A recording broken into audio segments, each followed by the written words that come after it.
here's some information on equilibrium. There's a couple of key features that we need to remember when we're talking about it when it comes to our reactions. First of all, this is when a reaction's rate forward is going to equal the rate reverse.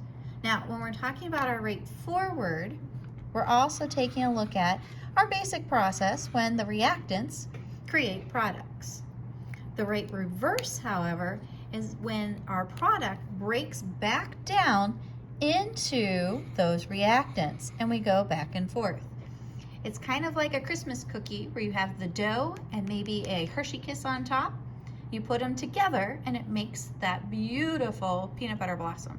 However, if you hit it right, the peanut butter cookie falls apart and the chocolate's left behind and it goes back to the original two pieces. When these are equal in the process, that is when we end up with that rate forward equaling rate reverse, and that is known as our equilibrium.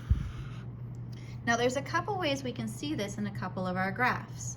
One of them is taking a look at what happens to energy over time between reactants and products. We find that to actually hit our goal of our low energy, high stability, there's a lower energy spot where the reaction wants to go to that's not our product. So our reactants will go to product, but then the product will swing back until it finally settles in this spot. That is called equilibrium.